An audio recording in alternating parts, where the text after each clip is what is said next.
ஆறாம் வகுப்பு கணிதம் பருவம் 1 பாடம் 1 பயிற்சி 1.5 நம்ம ஃபஸ்ட் 2 கணக்கு இந்த வீடியோவில் பார்க்க போகிறோம். ஃபஸ்ட்டு கோடிட்ட இடத்தை நிரப்புக. அதில் முதல் கேள்வி, மிக சிறிய இயல் எண்ணிற்கும் மிக சிறிய முழு எண்ணிற்கும் இடையே உள்ள வித்தியாசம். மிக சிறிய இயல் எண்ணுன்னா என்னது 1, மிக சிறிய முழு எண்ணுன்னா என்னது 0. அப்போ 1லேருந்து 0 கழிச்சோன்னா ஆன்சர் 1. வித்தியாசம் தான் கேட்டிருக்காங்க. ரெண்டத்தையும் கழிச்சிட்டோம்னா ஆன்சர் என்னதுன்னா 1. அடுத்தது இதில் 17 பெருக்கல் டேஸ் = 34 பெருக்கல் 17. இது என்னென்னா பரிமாற்று பண்பு. நம்பர் நம்ம பரிமாறிக்கலாம். இங்கே இருக்கிறது முதல்ல அங்கே போட்டுக்கலாம். சரி, இப்போ இங்கே நம்மளுக்கு இங்கே 34 இல்லை. அப்போ இந்த 34 இங்கே தூக்கி போட்டுருங்க. சரி, இங்கே இருக்க முதல் நம்பர் நம்ம இங்கே 2வது எழுதிக்கலாம். இங்கே இருக்க 2வது நம்பர் இங்கே முதல்ல எழுதிக்கலாம். அப்படியே நம்ம இதுதான் என்ன பண்புனா பரிமாற்று பண்பு.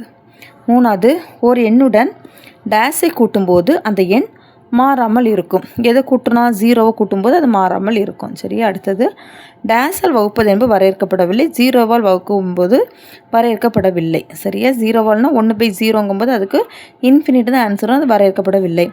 ஓர் எண்ணை டேஸால் பெருக்கும்போது அந்த எண் மாறாமல் இருக்கும். ஓகேவா, எந்த எண்ணை பெருக்கும் போதுன்னா 1 கொண்டு பெருக்கிறோம். 15 1 பெருக்கின ஆன்சர் 15. அப்போ 15 எண்ணு மாறாமல் இருக்குது. எந்த எண்ணு கூட பெருக்கும்போது 1 கூட பெருக்கும்போது. இப்போ ஆன்சர் 1.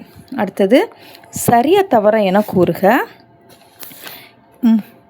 ஃபஸ்ட்டு 1, முழு எண்களின் பெருக்கல் சமணி 0 ஆகும். முழு எண்களோட பெருக்கல் சமணி என்னன்னா 1 தான். ஏன்னா 1 கூட நம்ம பெருக்கும்போது தான் நம்மளுக்கு அதே சேம் நம்பர் கிடைக்கும்.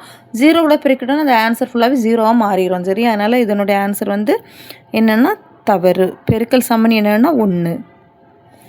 இரு முழு எண்களின் கூடுதல் அதன் பெருக்கு தொகையை விட குறைவானதாக இருக்கும் அப்படின்னு சொல்லியிருக்காங்க. சரியா, இரு முழு எண்களோட கூடுதல் எடுத்துக்கிறோம். 2 முழு எண்களோட கூடுதல் இப்போ 2ஐயும் 3ஐயும் எக்ஸாம்பிளுக்கு எடுத்துக்கோங்க. 2ஐயும் 3ஐயும் கூட்டுறோம்.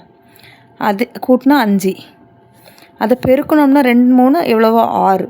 இப்போ எது இதில் ஜாஸ்தியாக இருக்குது? நமக்கு 6 தான் ஜாஸ்தியாக இருக்குது. ஆனால் என்ன சொல்லியிருக்காங்கன்னா இரு முழுக்களின் கூடுதல் பெருக்கு தொகையை விட குறைவாட்டு இருக்கும் அப்படின்னு சொல்லியிருக்காங்க.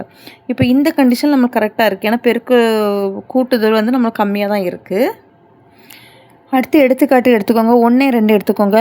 1 2 கூட்டினா 3, 1 2 பெருக்குனா 2. இந்த கண்டிஷனில் நம்மளுக்கு கூடுதல் ஜாஸ்தியாக இருக்குது பாருங்க. அப்போ எல்லாம் நம்மளுக்கு இது பொருந்தாது. அதனால் இதனுடைய ஆன்சர் என்னென்னா தவறு. முழு எண்களில் கூட்டல் மற்றும் பெருக்கல் ஆகியவை சேர்ப்பு பண்பு உடையவை. கூட்டலுக்கும் நம்மளுக்கு சேர்ப்பு பண்பு வரும், பெருக்கலுக்கும் சேர்ப்பு பண்பு வரும். சரி, அப்போ இதனுடைய ஆன்சர் என்ன? சரி. முழு எண்களில் கூட்டல் மற்றும் பெருக்கல் பண்பு பரிமாற்று பண்பு உடையவை.